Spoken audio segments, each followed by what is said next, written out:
Convidar vocês para nós abrir a nossa Bíblia no livro de Hebreus, capítulo 1. Hebreus, capítulo 1.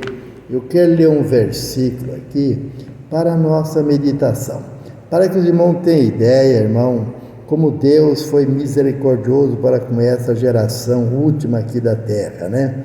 O mundo vivia no pecado, como a Bíblia diz, que todos pecaram, todos foram destituídos da glória de Deus. No Salmo 14, lá está escrito assim, que Deus olhou do céu para os filhos dos homens, para a terra, para ver os filhos do homem, e Deus não viu nenhum justo sequer. Todos haviam pecado e estavam destituídos da presença de Deus. Foi aí que Deus amou o mundo de tal maneira que deu o seu Filho para que todos que nele crê não pereçam, mas tenham vida eterna, né? Veja que o amor de Deus foi muito grande. E aqui a palavra, irmão, ela nos fala assim, havendo Deus, antigamente, falado muitas vezes, de muitas maneiras, aos pais, pelos profetas, a nós falou nesses últimos dias pelo Filho. Antigamente, lá no tempo do Antigo Testamento, os judeus, Deus falava com eles através dos profetas. Deus falava com o profeta em sonho, em revelação. Aí o profeta ia e transmitia aquela mensagem, né, irmão, para o povo. Hoje não. Hoje nós não precisamos mais.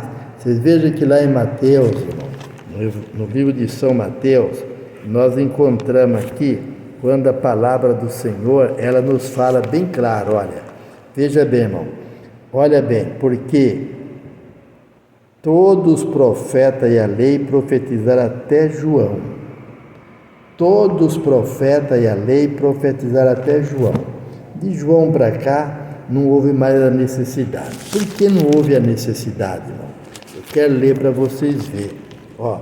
No São João 1, versículo 14, Evangelho de São João, capítulo 1, versículo 14, está escrito assim, e o Verbo se fez carne e habitou entre nós, e vimos a sua glória, como a glória do unigênito do Pai, cheio de graça e de verdade. Nós vimos a sua glória, uma glória do unigênito do Pai, cheio de graça e de verdade. Então, irmãos, Jesus se fez carne e habitou entre nós, deixou o trono de glória. O escritor lá de Filipenses, capítulo 2, ele fala assim, que Jesus, irmãos, ele não teve o orgulho de ser igual a Deus. Jesus, ele era igual a Deus, mas ele não teve orgulho, ele aniquilou-se a si mesmo para tomar forma de homem, e achando na forma de homem, ele se humilhou mais que qualquer homem, sendo obediente até a morte e a morte de cruz. Jesus foi misericordioso para conosco. Ele veio para que nós tenhamos vida e a tenhamos a vida com abundância. Louvado seja Deus. A palavra de Deus ela é muito rica, irmão, em ensinamento, em glórias, mostrando para nós a misericórdia do Senhor. Nós hoje, quando queremos que Deus fale conosco, irmão, é só nós abrir a Bíblia. Abre a Bíblia, e você vai ver a palavra de Deus falando conosco. Abriu a Bíblia, nós já estamos vendo a palavra falar com nós, porque a palavra de Deus, ela é a verdade que transforma, que regenera, irmão. Veja que lá em Gálatas, capítulo 4, versículo 4, diz assim, olha bem que palavra que diz aqui, mas vindo a plenitude dos tempos, né? Vindo a plenitude dos tempos, Deus enviou seu Filho, nascido de mulher, nascido sobre a lei, para remir o que estava debaixo da lei, a fim de recebermos a adoção de filho. Jesus veio para reconciliar nós, irmãos, com o Pai, fazer uma reconciliação entre nós e Deus, o homem e Deus, um concerto, né? Pois ele diz assim, e porque sois filhos, Deus enviou aos nossos corações o Espírito do seu Filho, que clama Abba Pai. Porque nós somos filho, irmão. Aí Deus enviou aos nossos corações o Espírito do seu Filho, que clama Abba Pai. Assim que já não és mais servo, mas filho. E se és filho, és também herdeiro de Deus por Cristo Jesus. Então Deus veio nos reconciliar e fazer aqueles que creem em Jesus, ele ter a mudança gloriosa de uma simples criatura a um filho de Deus. Então, aquele que aceita Jesus, está lá em São João, capítulo 1, versículo 11, 12, né? Ele veio para os seus não receberam, mas a todos quanto receberam, deu-lhes o poder de serem feitos filhos de Deus, aos que creem em seu nome, os quais não nasceram do sangue, nem da vontade da carne, nem da vontade do varão, que é o homem, mas nasceram da vontade de Deus.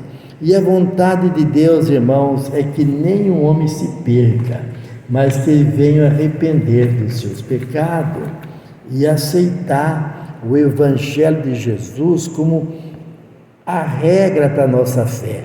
Porque Paulo disse assim que o Evangelho de Jesus, ele é o poder de Deus. Ele falou assim, ó, não me envergonhe do Evangelho de Cristo, porque o Evangelho é o poder de Deus para a salvação de todo aquele que crê.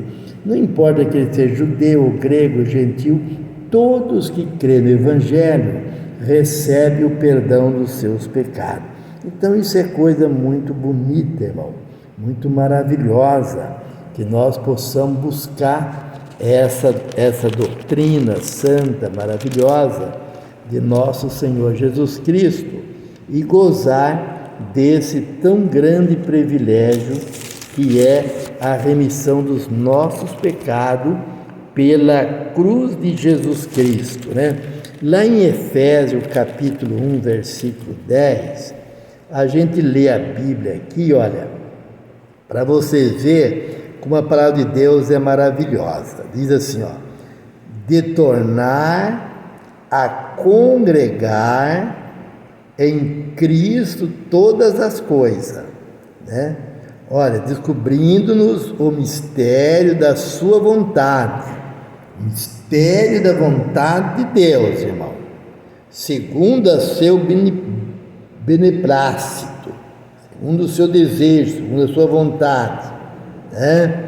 Que propusera a si mesmo, de tornar a congregar em Cristo todas as coisas, na dispensação da plenitude dos tempos, tanto as que estão no céu como as que estão na terra.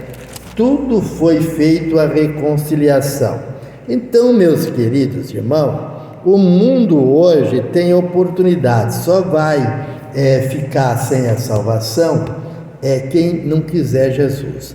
A pessoa que quiser abraçar com o Evangelho, aprender de Jesus, ele não precisa, irmão, estar subindo morro, não estar correndo, estar fazendo, não, sacrifício, porque Jesus falou assim, ó, misericórdia eu quero e não sacrifício. Jesus quer de nós misericórdia. Então nós queremos, tem que fazer o quê? Buscar a presença de Jesus, orar, e Ele está pronto para nos abençoar e nos dar a vitória. Ele veio nos reconciliar com o Pai. Se você aceitar Jesus e renunciar à vida do pecado, da bebedeira, do fumo, das drogas, da prostituição, da mentira, da calúnia, da falsidade, dos falsos testemunhos e todas essas obras profanas que o diabo oferece para o homem, para derrubar o homem da presença de Deus, você abandonando tudo isso, você vai passar a ser uma pessoa fiel, vitoriosa, e você vai ter o privilégio de herdar a promessa do Senhor. Que Deus abençoe em nome de Jesus e dê esclarecimento a todos vocês. Que vocês que não aceitou Jesus ainda, meu irmão, se você está perdendo tempo, aceita hoje, porque amanhã pode ser tarde demais.